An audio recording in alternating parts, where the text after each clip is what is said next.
সবাইকে স্বাগত জানাই মমতরসান চ্যানেলে। অনেক লম্বা একটা বিরতির পর আবার ফিরে আসলাম আমি। এই 1 মাস ভিডিও না দিতে পারার জন্য সরি। তো শুরু করছি। দৈত্যের গুহায় 3 গোয়েন্দা। গোল্ডেন ডোর সিটির গোল্ডেন আইস আইসক্রিম পার্লারে বসে আইসক্রিম খাচ্ছে 3 গোয়েন্দা। সঙ্গে আছে কারিনা ও রোডা এবং আরও একটা ছেলে, জোসেফ হাওয়ার্ড, রোডার বন্ধু। রোডা ডাকে ঘড়ি জোসেফ, কারণ ছেলেটা 2 হাতে সবসময় 4টা ঘড়ি পরে থাকে। জিজ্ঞেস করলে বলে পৃথিবীর 4 দেশে তার বাবা মা আর 2 ভাই বোন থাকে। 4 জনের নামে 4টা ঘড়ি পরে সে। সেসব দেশের সময় দেখে। আরও যে কি করে সেই জানে। চোখের অবস্থা এত খারাপ ছেলেটার, চশমা ছাড়া প্রায় কিছুই দেখে না। ছেলেটা খুব মজার, হাসি খুশি, আন্তরিক, বুদ্ধিমানও, তেমনি রহস্যময়। 3 গোয়েন্দার খুব পছন্দ হয়ে গেছে ছেলেটাকে, বিশেষ করে কিশোরের। তবে গোল বাঁধালো এই জোসেফই। বানরের আইসক্রিম খাওয়া নিয়ে তর্ক না করলে ভুতুড়ে গুহার প্রসঙ্গ উঠত না। সেসব কথা বলার আগে আইসক্রিম পার্লারটার কথা কিছু বলে দেয়া যাক। মালিকের নাম হলো গ্রান্ডি গাইস। শহরের গোল্ডেনের সঙ্গে নিজের নামের আইস যুক্ত করে নাম রেখেছে গোল্ডেন আইস। ফলাও করে প্রচার করে গোমরামুখ বুড়ো। এখানে প্রায় 50 ফ্লেভারের আইসক্রিম পাওয়া যায়, কিন্তু চাইতে গেলে ভ্যানিলা ছাড়া আর কিছুই দেয় না, এমনকি চকলেটই আর স্ট্রবেরিও না। যদি তাকে প্রশ্ন করা হয়, যদি নাই দেন তাহলে 50 ফ্লেভারের কথা তালিকায় লিখে রেখেছেন কেন, বলে ভ্যানিলা ছাড়া বাকি সবই স্বাস্থ্যের জন্য ক্ষতিকর। রোডা তার নাম রেখেছে হরিবল আইস। আসলে গোল্ডেন ডোর সিটির সব মানুষই যেন কেমন, কেউ খামখেয়ালি, কেউ উদ্ভট, কেউ রহস্যময়। দৈত্যদানব, ভূতপ্রেত, ভিনগ্রহবাসী, কোনো কিছুরই অভাব নেই এখানে। ছোট ছেলে মেয়েদের বিপদ সবচেয়ে বেশি, তাই তো ওরা গোল্ডেন ডোর সিটিকে বলে ডেথ সিটি। যাকে এখন আসল কথায় আসা যাক। ভ্যানিলা আইসক্রিম আর কলা দিয়ে বানানো ব্যানানা স্প্রিন্ট খেতে খেতে জোসেফ বলল, জানো, বানর আর শিম্পাঞ্জিরও আইসক্রিম ভীষণ পছন্দ। শুনেছি গরিলারাও করে, তবে শুধু চকলেট দেয়া থাকলে।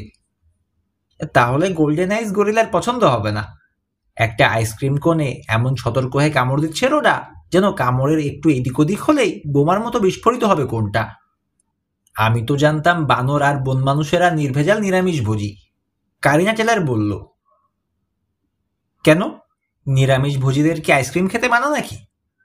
রোডা বলল, তুমি হয়তো বোঝাতে চাইছো আইসক্রিম তো দুধ দিয়ে বানায়, আর দুধটা আসে প্রাণী থেকে, আর প্রাণীজ খাবার মানেই মাংসাশীদের খাবার।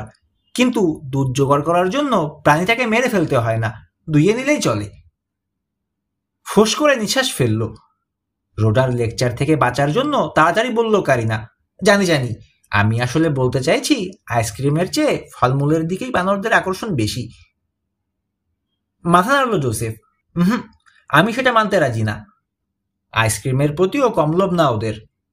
আর সম্ভবত মানুষের মতো বানরের এই আইসক্রিম পিটি দেখেই ডারউইন বলে দিয়েছিলেন মানুষের জন্ম বানর থেকে। আধুনিক মানুষেরা, অর্থাৎ আমরা আসলে কথা বলা বানর ছাড়া আর কিছু না।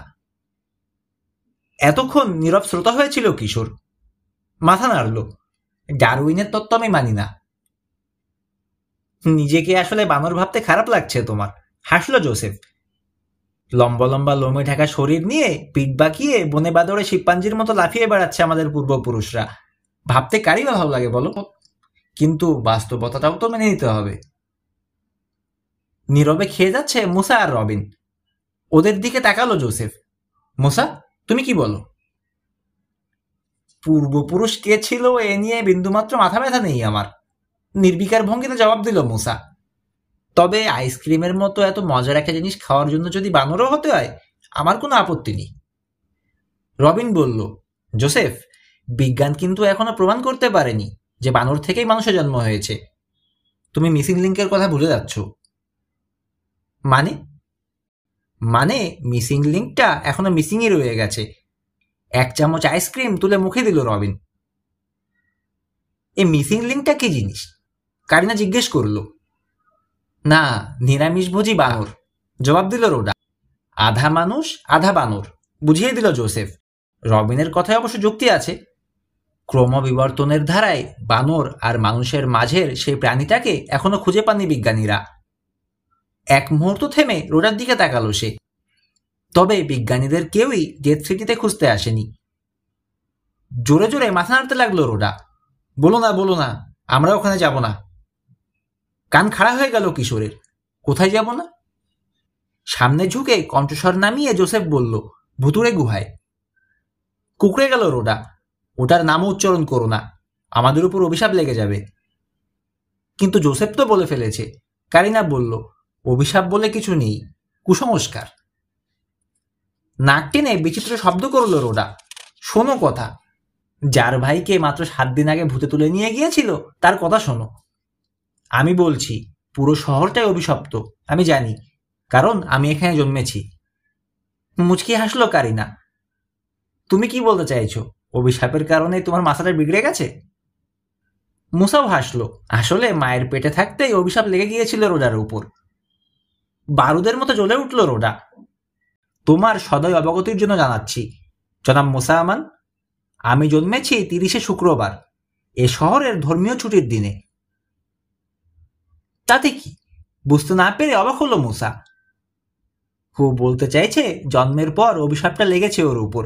জোসেফ বলল, হ্যাঁ, যা বলছিলাম, গুহাটা কিন্তু ভীষণ রহস্যময়। গুজব আছে অনেক ধরনের প্রাণীর বাস ওটার ভিতরে। একটা প্রাণীর কথা বলা হয় যেটার সঙ্গে তোমাদের ওই মিসিং লিঙ্কের প্রাণীটার মিল আছে। তুমি কি দেখেছো? জিজ্ঞেস করলো কিশোর। না, আমার এক বন্ধু দেখেছিল। ওর নাম গুজ ক্যারি। ক্যামেরার পাগল ছিল। ওই প্রাণীগুলোর ছবি তুলতে গুহায় ঢুকেছিল সে। তারপর আর তার খোঁজ পাওয়া যায়নি। ক্যামেরাটা অবশ্য পাওয়া গেছে, রোডা জানালো। তাতে রক্ত লেগেছিল। ক্যামেরাতে ফিল্মও ছিল। জোসেফ বলল, আমি ওটা ডেভেলপ করিয়েছি। নেগেটিভের অবস্থা খুব খারাপ ছিল।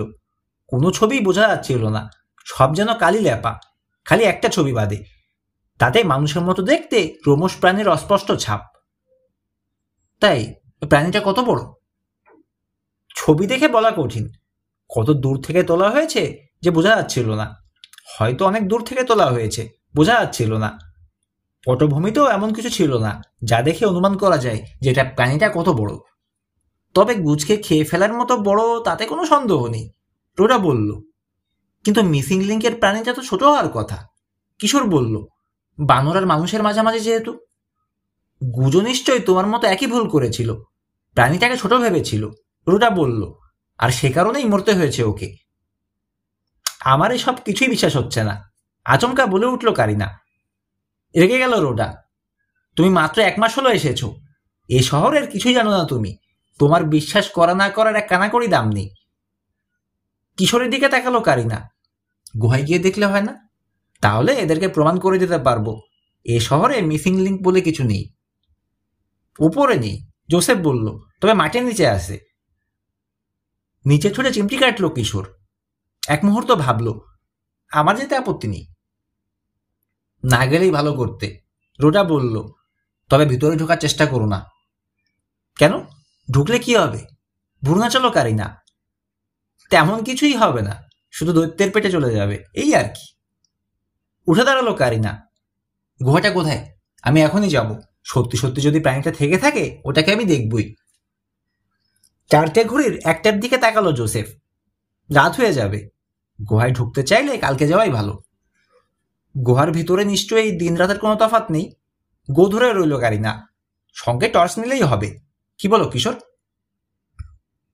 হ্যাঁ, চিন্তিত ভঙ্গিতে জবাব দিল কিশোর। গোল্ডেন ডোর সিটিতে আসার পর যেসব ঘটনার মুখোমুখি হয়েছে তাতে কারিনার মতো করে জোসেফ আর ওটার কথাকে হালকাভাবে নিতে পারছে না সে। গুহায় ঢুকলে ভেবেচিন্তে ঢোকা উচিত। টর্চের সঙ্গে একটা হান্টিং রাইফেল পেলে ভালো হতো। রোমশ দৈত্যকে ঠেকানোর মতো কোনো অস্ত্র। 2 সহকারীর দিকে তাকালো কিশোর। কি যাবে? দ্বিধা করে জবাব দিল রবিন, চলো দেখেই আসি। দীর্ঘশ্বাস ফেলে মুসা বলল, এখানে একা একা বসে থেকে আমি আর কি করব? আর একটা কোন আইসক্রিম দিতে বলল মিস্টার আইসকে, খেতে খেতে যাবে। অন্য আর একটা ঘড়ি দেখে জোসেফ বলল, সরি, আমি তোমাদের সাথে যেতে পারছি না, আমার জরুরি কাজ আছে। আচমকা উঠে দাঁড়িয়ে কাউকে কিছু বলার সুযোগ না দিয়ে দ্রুত পার্লার থেকে বেরিয়ে গেল সে।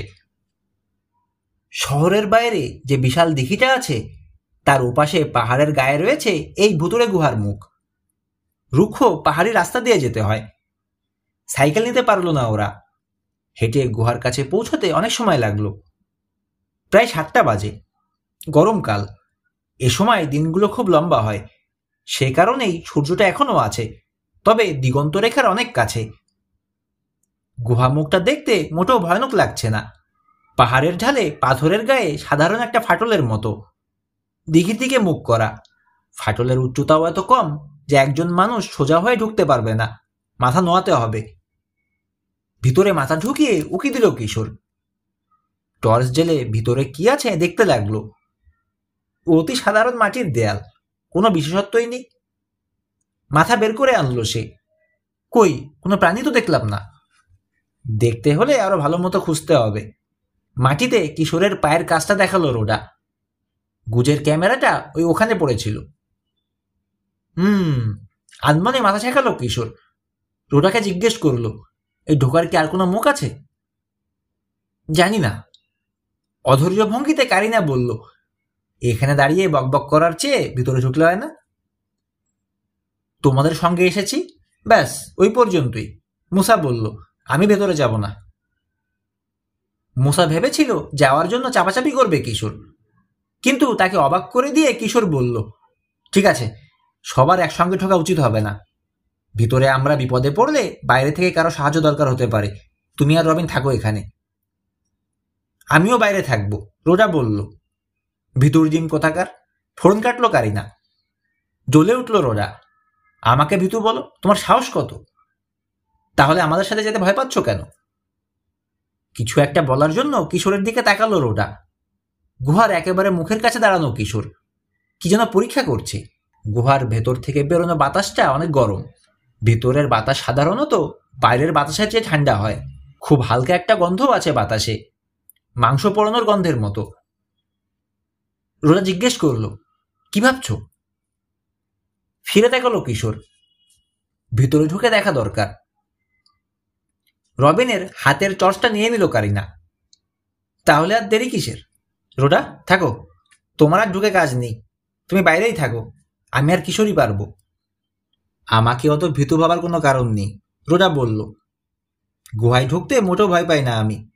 আসলে ময়লা লেগে চুল নষ্ট হয়ে যাবে, তাই যেতে চাচ্ছিলাম না। আজ সকালেই শ্যাম্পু করলাম তো।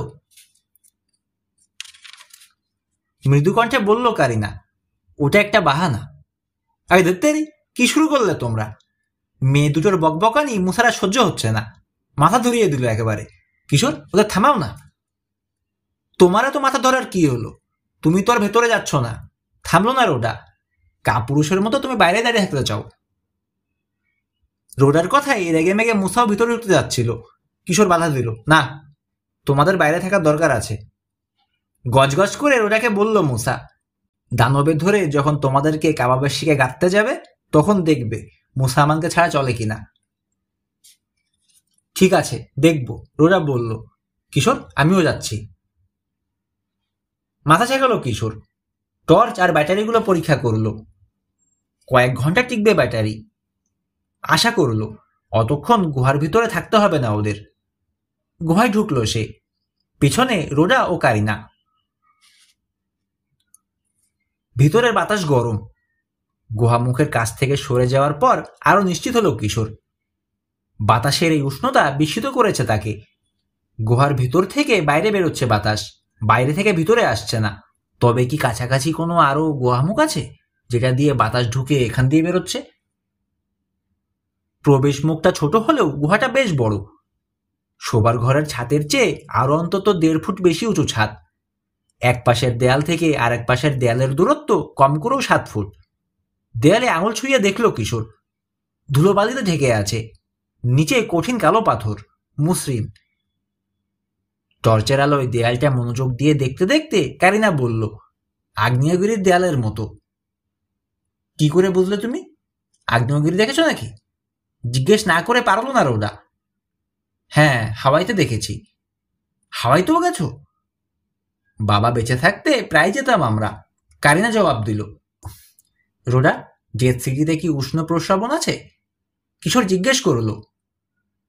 তা জানি না, তবে সিটি হলের ফোয়ারাটা থেকে মাঝে মাঝেই বাষ্প বেরোয়, কেউ জানে না কেন। গুহার ভেতরের দিকে আলো ফেললো কিশোর। নিচের দিকে নেমে গেছে মেঝে। অনুমান করলো গোল্ডেন ডোর সিটিটা ওদিকেই রয়েছে। তবে কি শহরের নিচে কোনো সুপ্ত আগ্নেয়গিরি আছে, যেটা থেকে লাভার বাষ্প বেরোয় সিটি হলের ফোয়ারা দিয়ে? বলল, কোনো পোড়া পোড়া গন্ধ পাচ্ছ? মনে হয় গরম লাভা আছে ওদিকে। চলো ফিরে যাই, রোডা বলল। দেখার কিছু নেই এখানে। কারিনা বলল, গরম পানির ঝর্ণা থাকলেও ফোয়ারা দিয়ে বাষ্প বেরোতে পারে। আমি আরো ভেতরে গিয়ে দেখতে চাই। এই বন মানুষের সাথে দেখা করার এত আগ্রহ কেন তোমার? কি বলছো? এত বড় একটা বৈজ্ঞানিক আবিষ্কারের সুযোগ হাতছাড়া করব? বড় হলে বিজ্ঞানী হওয়ার ইচ্ছে আমার। সেই আশার গোড়ে বালি। ওই দানবগুলোর সাথে দেখা হলে আর বিজ্ঞানী হওয়া লাগবে না তোমার। এই গুহার মধ্যেই থেকে যেতে হবে চিরকাল, দানবের পেটে। এগিয়ে চলল ওরা। ক্রমেই আরো ঝালু হচ্ছে মেঝে। নামতে গিয়ে সামনের দিকে ঝুঁকে যেতে হচ্ছে ওদের। ওভাবেও আর নামা সম্ভব হলো না একটা সময়। বসে পড়ে পিছলে নামতে হলো। জিন্সের প্যান্টের পিছনে ময়লা লেগে যাচ্ছে। শঙ্কিত হয়ে পড়ছে কিশোর। ময়লা লাগাতে নয়, বেশি নামলে দড়ি ছাড়া এই ঢাল বেয়ে আর উঠতে পারবে না। ফেরার কথা বলতে যাবে, ঠিক এই সময় সুড়ঙ্গের গভীর থেকে মৃদু একটা শব্দ কানে এলো। কয়েকটা সেকেন্ড দেয়ালে দেয়ালে প্রতিধ্বনিত হলো সেই ভুতুরে শব্দটা। যেন বরফের মতো জমে গেছে তিনজনে। এই কিসের শব্দ? ফিসফিস করে বলল কারিনা। আর যেই করুক, ভূতে নয়। ফিসফিস করে জবাব দিল রোডা। হাত তুলে ইশারায় ওদের কথা বলতে নিষেধ করলো কিশোর। কপালের ঘাম মুছল। জ্যান্ত কিছু আছে ওদিকে। কথা বলার সময় গলার কাঁপুনিতে নিজেই অবাক হলো। ভয়ে না উত্তেজনায় বোঝা গেল না। দানব, রোডা বলল। কারিনার দিকে তাকালো কিশোর। ওই মহামূল্যবান বৈজ্ঞানিক আবিষ্কারের ব্যাপারে আর কোনো আগ্রহ আছে কিনা বোঝার চেষ্টা করলো। কি এগোবে নাকি ফিরে যাবে? আত্মহত্যার ইচ্ছা থাকলে এগো, ওটা জবাব দিল। দ্বিধা করলো কারিনা। শব্দটা কি সত্যি শুনেছি নাকি আমাদের শোনার ভুল? না, শোনার ভুল নয়। চলো সময় থাকতে পালাই। নিশ্চয়ই কিছু একটা আছে ওখানে। না দেখে ফিরে যেতে চাইছে না কিশোর, কিন্তু ঢাল বেয়ে নামার পর আর উঠতে পারবে না এটা ভেবে সে বলল, কিছু একটা সত্যিই আছে, সেটা অন্তত বোঝা গেছে। চলো দড়ি চড়ে নিয়ে কাল আবার ফিরে আসব। ফিরে চলল ওরা। গুহার পিচ্ছিল ঢালু মেঝে দিয়ে নামার চেয়ে ওঠাটা কঠিন। হাত ধরে টেনে একে অন্যকে উঠতে সহায়তা করল। অপেক্ষাকৃত সমতল জায়গায় উঠে এলো। দরদর করে ঘামছে। বাইরে গিয়ে তাজা বাতাসে দম নেয়ার জন্য মরিয়া হয়ে উঠেছে কিশোর। সামনে 10-12 ফুট দূরে গুহা মুখটা। মুসাকে দেখা যাচ্ছে, দুহাত বুকের উপর আড়াআড়ি বেঁধে দাঁড়ানো রয়েছে, সূর্যাস্ত দেখছে। অকারণে পালিয়ে এলাম, কারিনা বলল। গেলেই ভালো করতাম। তুমিই তো আগে দৌড় দিলে, রোডা বলল। আর তুমি তো ভয়ে কাঁপতে কাঁপতে পড়ে যাচ্ছিলে, তোমাকে টেনে হিঁচড়ে আনা হলো। কোমরে হাত দিয়ে কারিনার মুখোমুখি হলো রোডা। হিসিয়ে উঠল। আমি ভয় পেয়েছি, তার কারণ হলো আমি মানুষ। গুহার ভিতরে আমার ভালো লাগার কথা নয়। এই জায়গাটা ভালো লাগবে শুধু গুহা মানবদের, কিংবা যাদের চেহারা আধুনিক মানুষদের মতো হলেও মগজটা গুহা মানবের। কাজেই বুঝে নাও তুমি কি জিনিস। তোমার সঙ্গে থেকে থেকে আমার মগজটারও 12টা বেজেছে।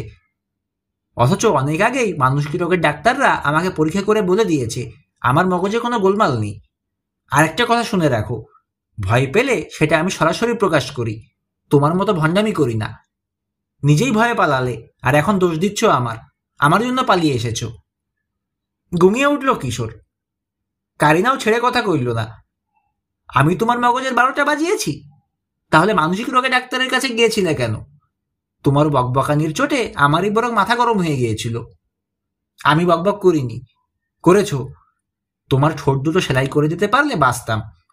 কান দুটো ঝালাপালা হওয়া থেকে একটু রেহাই পেত, কিংবা অন্তত 24 ঘন্টার জন্য যদি কথা ভুলে যেতে, কিংবা বোবা হয়ে যেতে। ইস, কি শুরু করলে তোমরা? ঝগড়া বন্ধ করো। ধমক না দিয়ে পারল না কিশোর। গুহা মুখের দিকে তাকিয়ে অবাক হলো। বাইরে থেকে আসা আলোটা কেমন যেন কাঁপছে। রোটাও দেখল গুহার দুপাশের দেয়াল দুটো নড়ছে বলে মনে হচ্ছে। মুখটা বুজে আসছে। স্প্রিংয়ের মতো লাফিয়ে উঠে গুহা মুখের দিকে ছুটল কিশোর। সত্যিই মুখটা বন্ধ হয়ে যাচ্ছে। তার আগেই বেরিয়ে যাওয়া দরকার। অদ্ভুতভাবে বন্ধ হয়ে যাচ্ছে মুখটা, যেন গলে গেছে কালো পাথরের দেয়াল। বাড়তে বাড়তে সরে এসে বুঝিয়ে দিচ্ছে ওই ফাটলটা। গুহামুখের পরিবর্তনটা মুসার আগে রবিনের চোখে পড়ল। আলিবাবার গল্পের গুহামুখ বন্ধ হওয়ার সেই বিস্ময়কর ঘটনাটা চোখের সামনে সে দেখতে পেয়ে স্তম্ভিত হয়ে গেল। চিৎকার করে কিশোরদেরকে বেরোনো টাকা দিতে লাগলো, কিন্তু দেরি করে ফেলেছে কিশোরেরা। ফাঁক যেটুকু আছে এর মধ্যে মাথা গলালে যদি আটকে যায়, ও পাশে বেরোতে না পারে, দেয়ালের চাপে ভর্তা হয়ে যাবে। তখন কি করব? কারিনার প্রশ্ন। তুমি আগে যাও, রোরা বলল। তুমি বেশি চিকন। তুমি তো আরো বেশি, হাড্ডি ছাড়া কিচ্ছু নেই। হাড্ডি হলেও সেগুলো মোটা মোটা। এই চুপ, তোমরা একদম চুপ, ধমকে উঠল কিশোর। গুহামুখের কাছে এসে দাঁড়ালো সে। দুই হাতে দুই কিনার ধরে ঠেলে রাখার চেষ্টা করলো। পাথরের দেয়াল গলেনি কিংবা নরম হয়নি, কিন্তু বিস্ময়করভাবে সরে এসে বন্ধ হয়ে যাচ্ছে। বাইরে থেকে ছোট্ট ফোকর দিয়ে মুসা ও রবিনের উৎকণ্ঠিত মুখ দেখতে পাচ্ছে কিশোর। একটা ভাঙা ডাল নিয়ে এসেছে রবিন, ফাটলের মধ্যে ঢুকিয়ে চার দিয়ে খোলার চেষ্টা করতে লাগলো। মুসা কিছুক্ষণ কিশোরের মতোই ফাটলের দেয়াল ধরে ঠেকিয়ে রাখার চেষ্টা করলো, কিন্তু অসম্ভব। দেয়াল এতই পুরু, হাত দিয়ে ধরার সুবিধে নেই। ভীষণ শক্তিতে ধীরে ধীরে বুঝে আসছে দেয়াল। শেষে বড় একটা পাথর নিয়ে ঠেলে দিল ফাটলের মধ্যে, যেন ফাঁকটা পুরোপুরি বন্ধ হতে না পারে। রবিনের লাঠিটা ভেঙে গেল। হাত সরিয়ে নিল কিশোর। চেঁচিয়ে জিজ্ঞেস করলো, রোডা, গুহামুখটা বন্ধ হচ্ছে কেন? কিছু বুঝতে পারছো? না। মশার পাথরটাকে চেপে ধরলো দুদিকের দেয়াল। দূর দূর বুকে সবাই তাকিয়ে আছে। কি যে ঘটবে, উত্তেজনায় ভরা একটা মুহূর্ত। ফোকরের মধ্যে স্থির হয়ে রইল পাথরটা, তারপর চির ধরল এবং তারপর ঠাস করে ফেটে চূর্ণ বিচূর্ণ হয়ে গেল। কিশোরের চোখে এসে পড়ল পাথর কণা। আপনিই বন্ধ হয়ে গেল চোখের পাতা। গুহার বাইরে মুসা আর রবিনের চিৎকার কানে আসছে। থামাতে তো পারছি না কিশোর। শোনা গেল মুসার হাহাকার। রবিনও কিছু বলছে, তবে সেটা আর শুনতে পেল না কিশোর। ওপাশে অদৃশ্য হয়ে গেছে বন্ধুদের মুখ। অন্ধকারের দিকে তাকিয়ে আছে সে। পুরোপুরি বুঝে গেছে গুহামুখ। গুহার ভিতর আটকা পড়েছে ওরা। কিশোর ও কারিনার হাতে টর্চ। আলো ফেলে কয়েকটা মিনিট বুঝে যাওয়া গুহামুখটার দিকে চুপচাপ তাকিয়ে রইল। বিষণ্ণ, নির্বাক, যেন আশা করল যেভাবে বুঝে গিয়েছিল তেমনি ভাবেই আবার যে কোনো মুহূর্তে খুলে যাবে মুখটা। কিন্তু বৃথা আশা। মুখ আর খুলল না। অবশেষে নড়ে উঠল কিশোর। কিছু একটা করতে হবে, বেরোনোর উপায় খুঁজতে হবে। বিড়বিড় করে বলল, এখান থেকে বেরোনোর আরো কোনো পথ নিশ্চয়ই রয়েছে। নেই। মাঠের দিকে তাকিয়ে আছে রোডা। আছে, তোমার জানা নেই, বলল কিশোর। দেখা দরকার। আমি দেখতে চাই না। ওই গুহার ভিতরের অন্ধকার প্রাণীটা আমাকে খেয়ে ফেলবে।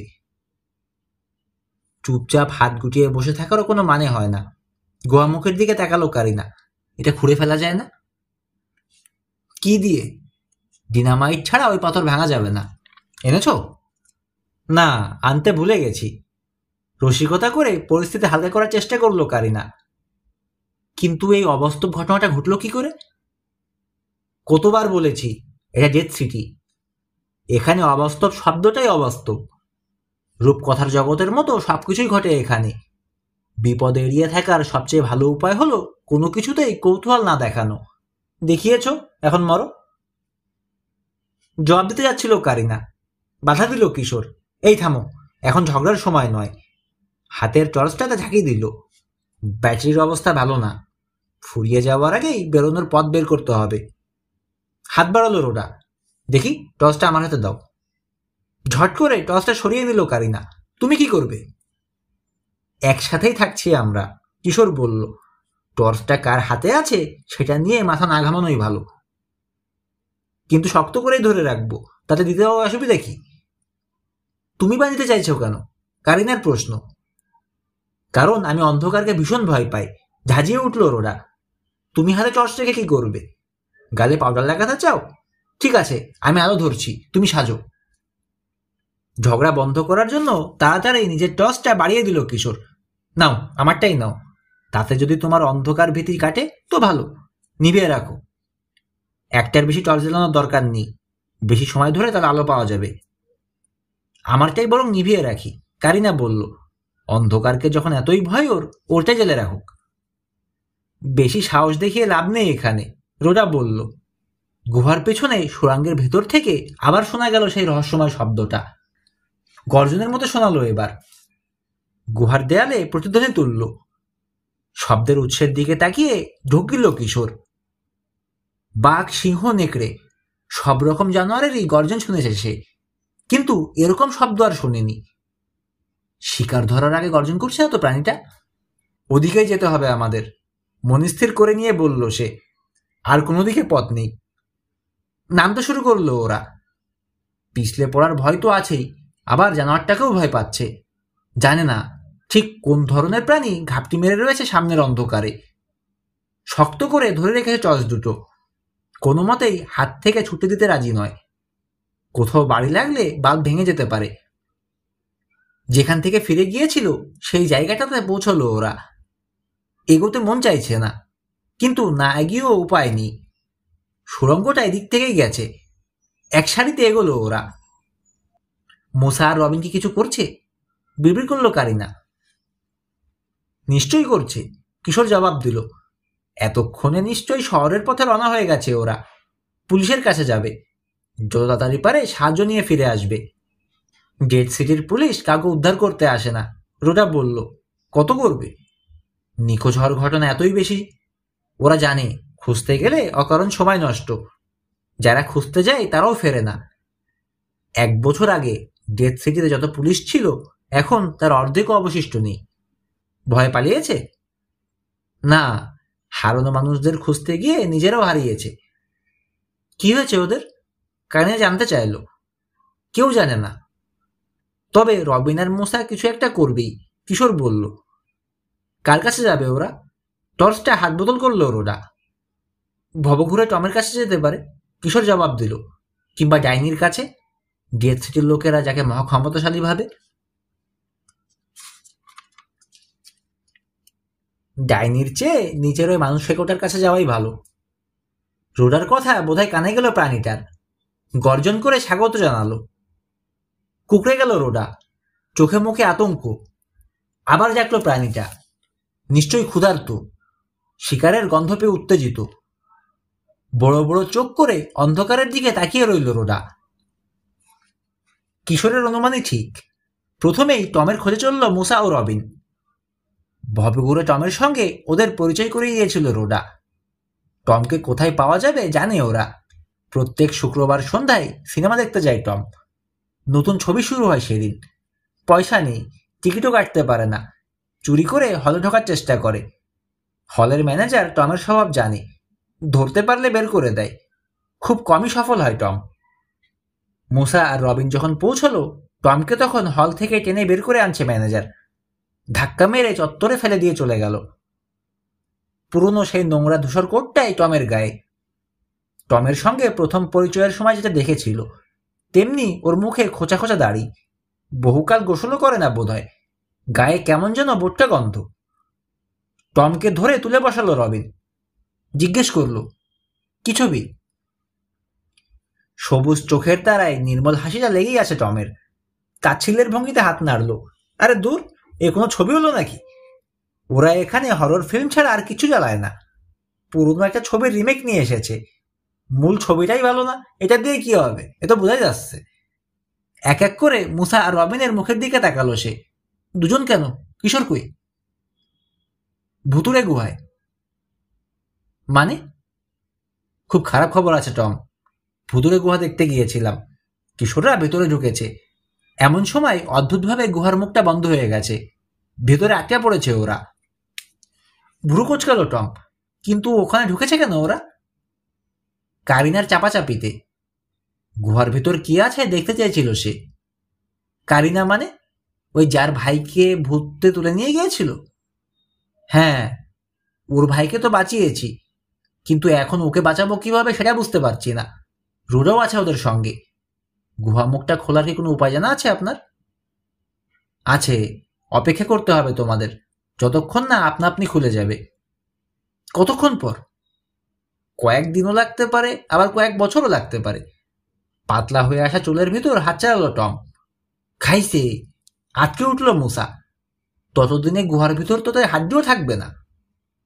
পড়ে থাকলে থাকতো, কিন্তু হাড্ডিও তো খেয়ে ফেলবে। নির্বিকার ভঙ্গিতে জবাব দিল টম। হাইডদের কথা জানে ওরা? ওটা আবার কি? আর বলো না, নতুন উৎপাত। বিগফুটের নাম শুনেছ?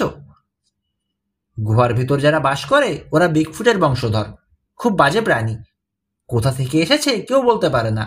আমার ধারণা গুজক্যারিকে ওরাই খেয়ে ফেলেছে। ভয় দেখা দিল রবিনের চোখে। হাইট মানে কি? হাইট মানে হলো দৈত্যাকার মানুষ। এখানকার ইন্ডিয়ানদের দেয়া নাম। সিনেমা হলের পাশের রাস্তাটার দিকে উৎসুক চোখে বারবার তাকাচ্ছে টম। রাস্তাটা দিয়ে রেস্টুরেন্টে যাওয়া যায়। নিশ্চয়ই খাবারের কথা ভাবছে সে। কোনো কাজ করে না, তাই খাবারও পায় না। সবসময় পেটে খিদে লেগেই থাকে। বলল, হাইটদের হাত থেকে বাঁচতে পারবে না ওরা। তোমার বন্ধুদের এখন মৃত ধরে নিতে পারো। ওদের নিয়ে উদ্বিগ্ন হয়েও আর কোনো ফায়দা হবে না। শোনো, পকেটে পয়সা আছে, খাওয়াতে পারবে? একটা মুহূর্ত ভাবলো রবিন। খাওয়াবো, যদি ভুতুড়ে গুহা থেকে বেরোনোর কোনো উপায় বলে দেন। উপায় আমি জানি না। আন্তরিক ভঙ্গিতে রবিনের পিঠে থাপ্পড় মারল টম। তবে খাওয়াটা যদি পছন্দ হয় আমার, মাথা থেকে কোনো বুদ্ধি হয়তো বেরোতেও পারে। পকেটে পয়সা আছে তোমাদের? আছে, রবিন ও মুসা দুজনেই জানালো।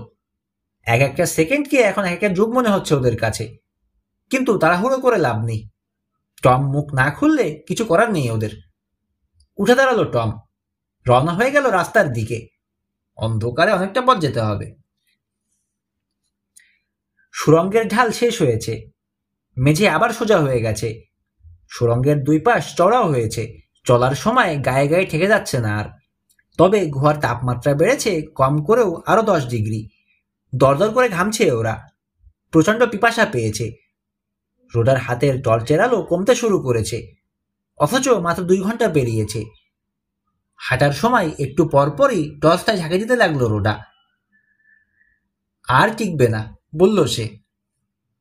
মাথা ঝাঁকালো কিশোর। ডান পাশে রোডা, বা পাশে কারিনা। অন্য টর্চটার ব্যাটারিগুলো ভালো হলেই বাঁচি। কোথায় যাচ্ছি জানা না থাকলে আলো থাকা না থাকা সমান কথা, কারিনা বলল। এই হতাশার কথা ছাড়া তুমি আর কিছু জানো না? বিড়বিড় করলো রোডা। আশা না দেখলে খালি খালি বলে লাভ কি? তোমার এই অতি বাস্তবতার কারণেই মরতে বসেছি, নইলে বাড়িতে বসে বসে এখন আরামে টিভি দেখতাম। এই তোমরা থামবে? কিশোর বলল। কেন থামবো? তর্ক শুরু করে দিল রোডা। এখানে অক্সিজেনের তো অভাব নেই। চেঁচামেচি করলে ভয় যন্ত্র ভুলে থাকতে পারবো। ঠিক আছে, তাহলে খুব করে চেঁচাও। থমকে গেল কিশোর। খানিক দূরে দেয়ালের দিকে হাত তুলল। ওটা কি? রোডা আর কারিনাও দেখলো একটা কঙ্কালের হাত। ওটার দিকে এগোলো ওরা। হাত কাঁপছে রোডার। টর্চের আলোটাও কাঁপছে। এই সুরঙ্গে কঙ্কালের দেখা মিলতেই পারে, কিন্তু এরকম ভাবে দেখতে পাবে কল্পনা করেনি। দেয়ালের ভেতর ঢুকে রয়েছে পুরোটা কঙ্কাল, শুধু একটা হাত বেরিয়ে আছে। এর মানে কি? নিজেকেই প্রশ্ন করল কিশোর। জবাব তৈরি থাকে রোডার মুখে। বলল, একটা বন মানুষে ওকে খেয়ে কঙ্কালটা দেয়ালে গেঁথে রেখে দিয়েছে, আমাদেরও রাখবে। রোডার দিকে হাত বাড়ালো কিশোর। টর্চটা দাও তো। না। আরে দাও না, সামনে কি আছে দেখে এসে আবার দিয়ে দেবো। না। টর্চটা পেটের কাছে চেপে ধরল রোডা। ঠিক আছে, আমি না আসা পর্যন্ত কারিনা টর্চটা তুমি রাখো। না, আমি ওকে দেবো না। কারিনাও টর্চ ধরে হাতটা সরিয়ে ফেললো। তাহলে আমাকে দাও, তা তো দেবে। দেব। কিশোরের হাতে টর্চটা দিল কারিনা। কি দেখতে যাবে? আগে দেখে আসি, তারপর বলবো। টর্চটা জ্বাললো কিশোর।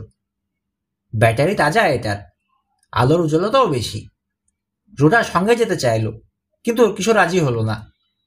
দুজনকে অপেক্ষা করতে বলে লম্বা লম্বা পায়ে এগিয়ে গেল সামনের দিকে।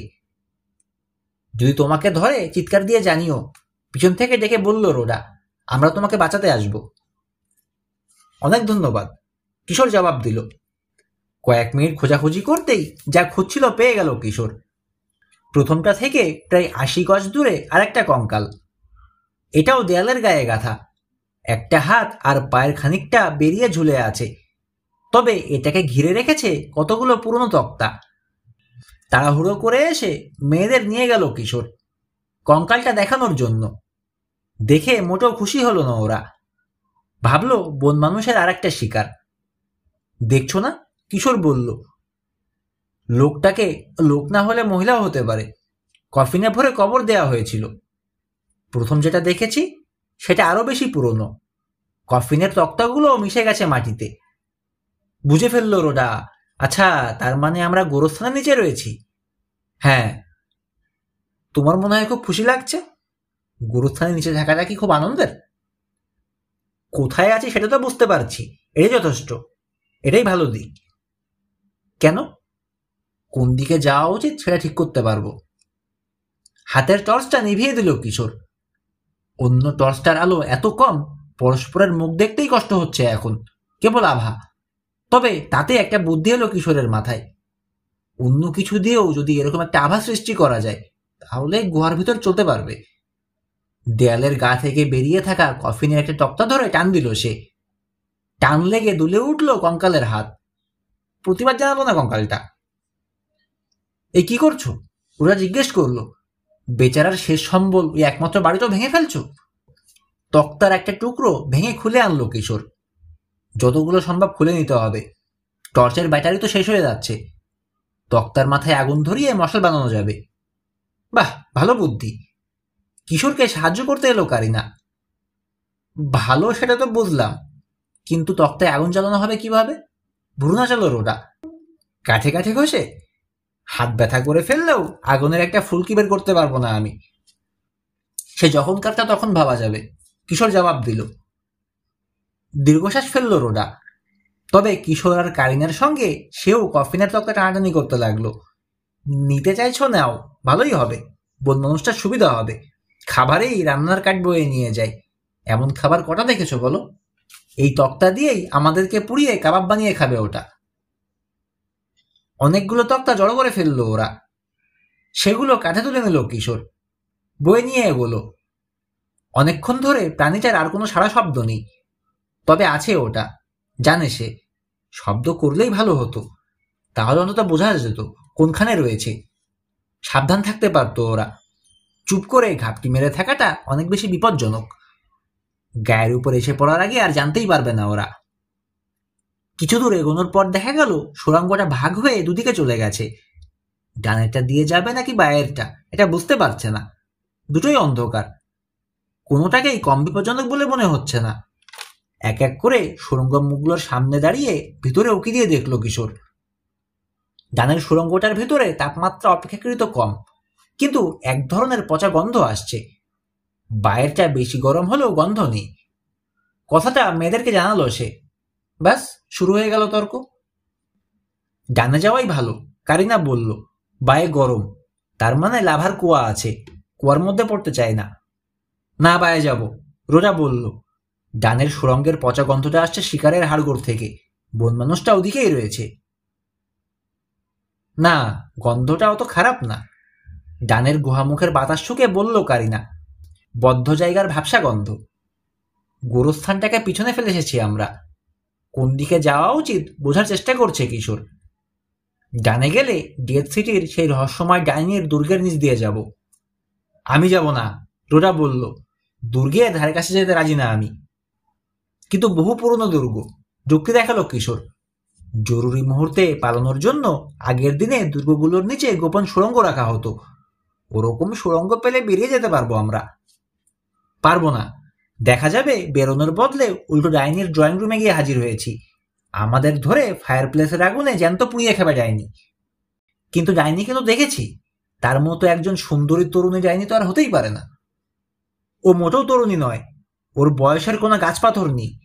মানুষকে ভোলানোর জন্য সুন্দরী তরুণী মেয়ের রূপ ধরে থাকে।